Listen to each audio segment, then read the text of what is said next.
Welcome to the Out There channel. Please like this video and subscribe to the channel.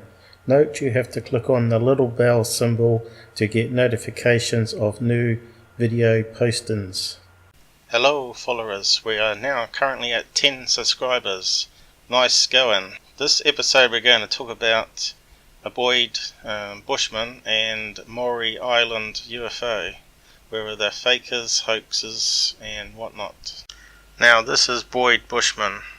He did a few interviews with David Sereda that you can see on YouTube, but I will summarize it here. The question arises, was he actually a Lockheed scientist or has he made it all up? According to this post here, that he has several patents, 29 I think it said, of his name on them to do with missile design.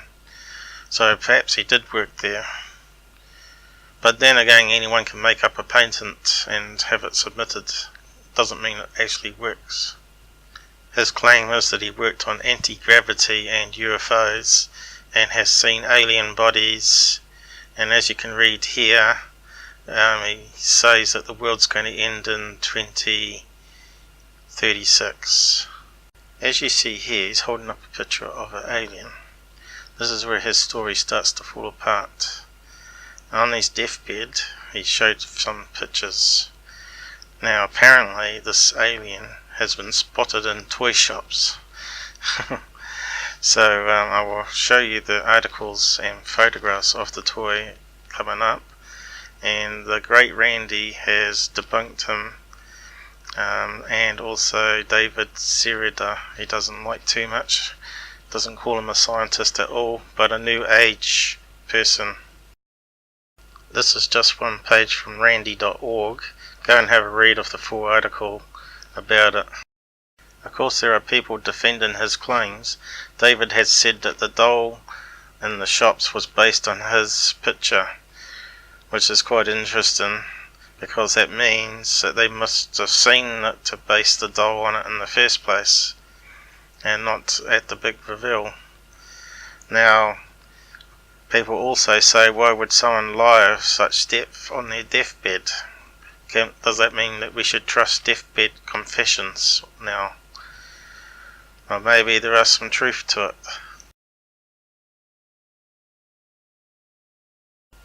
As you can see, the doll looks very similar to the picture that he held up, so for his pictures were out of focus and slightly blurry.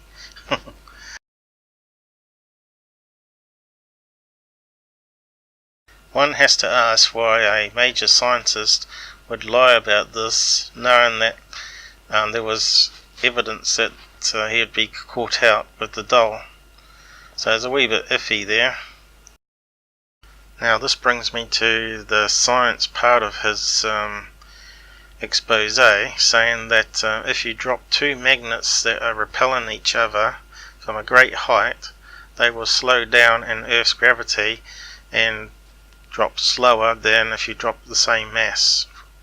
And here is the experiment where they're claiming that it proves it. But apparently they haven't taken into account of human factor and wind resistance and wind blowing and stuff like that.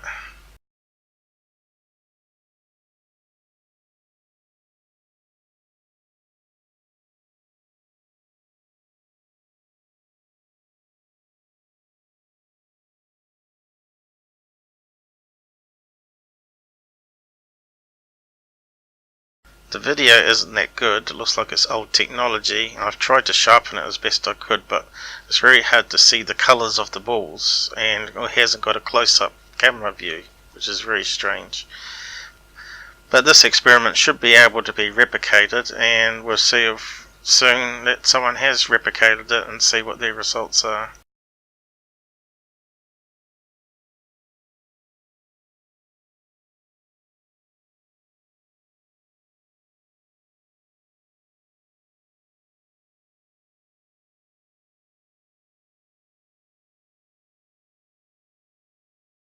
I think it might be a 2004 video, but I'm not too sure on that. You'd think for two scientists they would come up with better footage and experimentation than this, where you can exclude all the possibilities, drop inside a a large container that's vacuumed or free of atmosphere. At least eliminate wind.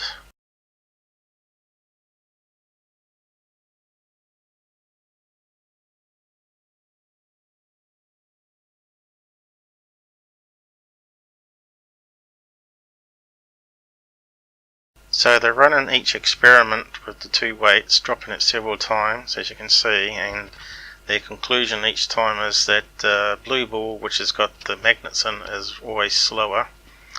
And they also have another ball where they've got the magnets not opposing each other, but just normal magnets, just to prove that it has to be opposing field, with the two fields on the outside being the same.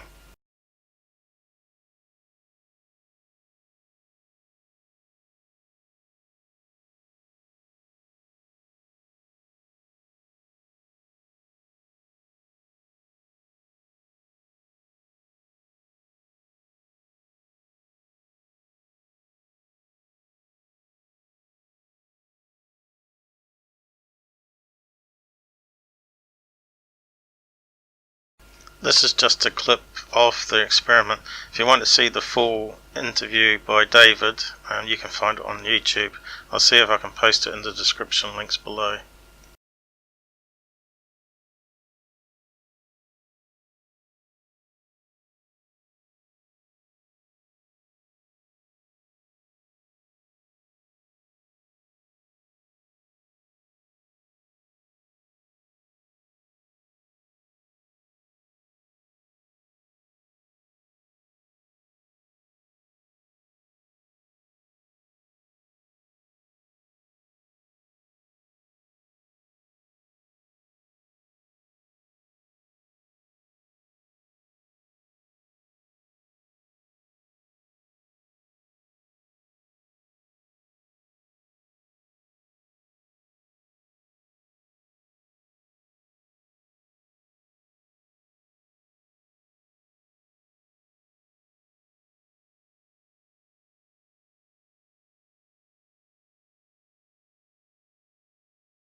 I guess there's some theory that it could work if it's spinning inside the magnetic field of the planet, and there's enough force there to slow the force against gravity as it fell, because it may have the repellent of opposite force to what the Earth field is at that point on the Earth's planet. Oops, I mean the Earth's surface at that point.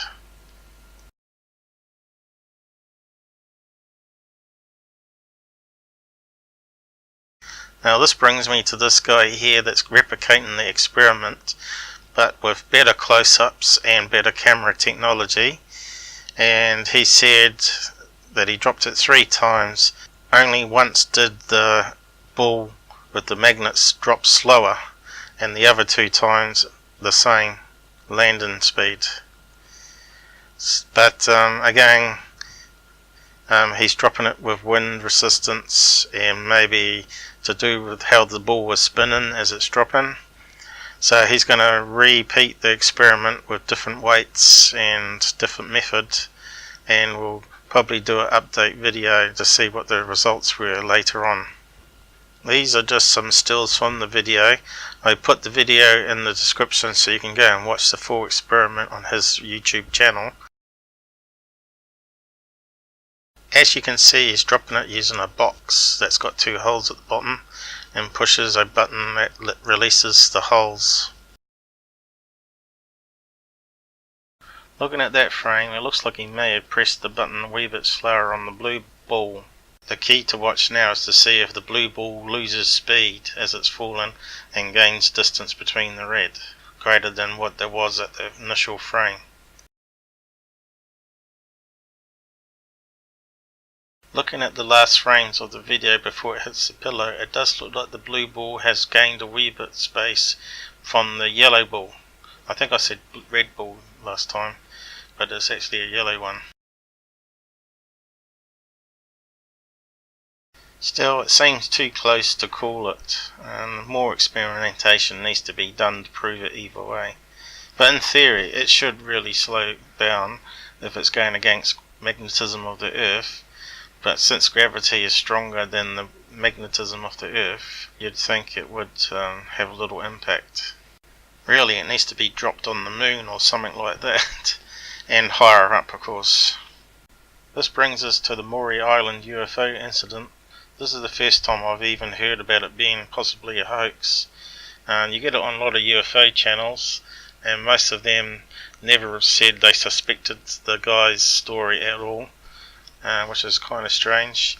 Here are several reports talking about the material that they analysed being from a aluminium smelter or volcanic rock and man-made.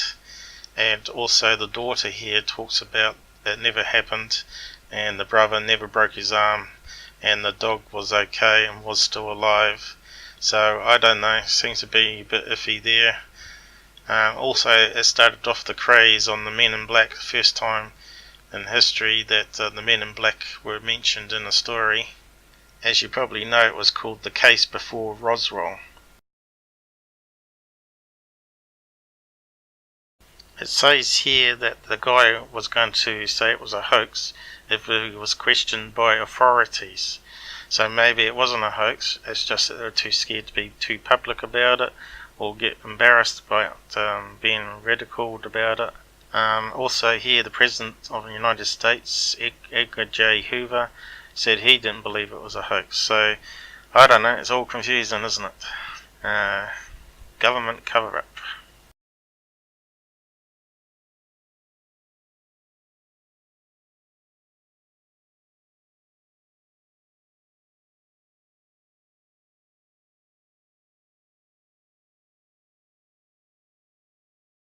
Again, thanks for watching and listening, and come again soon. And remember to hit the like button on the video on the way out. Thank you and goodbye.